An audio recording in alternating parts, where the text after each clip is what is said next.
Good day mga kasaging, mga ka-farmers and mga future farmers. For today's video ay mag-harvest tayo ng saging. Kung maalala nyo ay may in-upload ako na video yung paraan kung paano magtanim ng saging ay dito na banana farm yon. Honestly, last kong punta dito ay during planting pa. Hindi kasi makapasok ang sasakyan namin dito dahil makitid masyado ang road and very rough road talaga. Ang nakakapasok lang dito na sasakyan ay yung multicab na 4x4. Tapos since harvest today ay nakisakay lang ako sa sasakyan ng buyer namin. Bali ang nag-maintain sa farm na ito ay sina Uncle Sam, sila Uncle Ayan at saka iba pa naming worker. And yung husband ko ay pupunta lang dito para mag-manage. Huwag din kayong madistract kung may flower dyan na video kasi po nakafocus yung video sa aking puwet at nakaka-discomfort talaga sa aking feelings.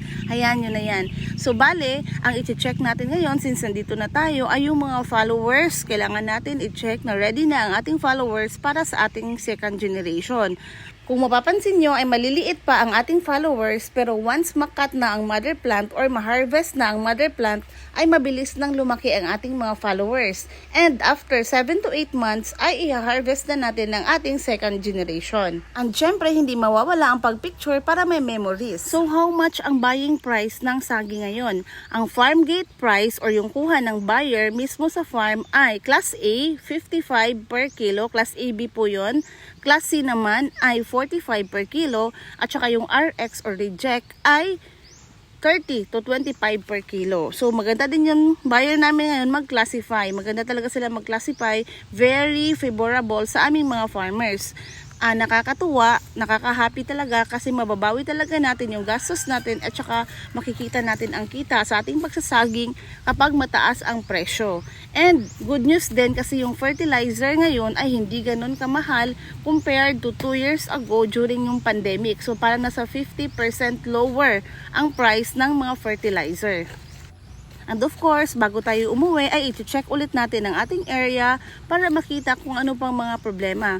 Gustong-gusto ko talaga kasi mag-manage ng sagingan and since malayo dito kaya yung pag-report nila sa akin sa condition dito ay via videos lang. Pinapakita nila sa akin ang mga videos ng mga saging and since ngayon nandito na ako ay marami akong pinapagawa sa kanila. Pinakultivate ko yung paligid o yung puno ng mga puno ng saging na maliliit pa, yung nadadaanan ng tubig at saka pinaayos ko yung mga kanal para makahabol yung mga maliliit para masabay sa pag-harvest nitong maramihan.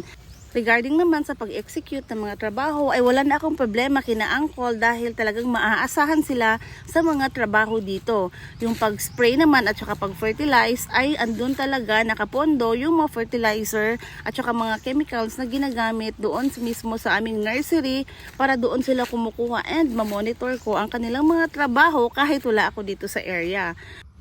Hanggang dito na lang aking video. Laging tandaan na kapag may itinanim, may aanihin. At lagi din nating tatandaan na kahit anuman kahirap ang ating dadaanan, basta tiyaga lang at maraming dasal, ay malalampasan din natin yan at saka sa dulo ay mayroong mga biyaya na nakaabang.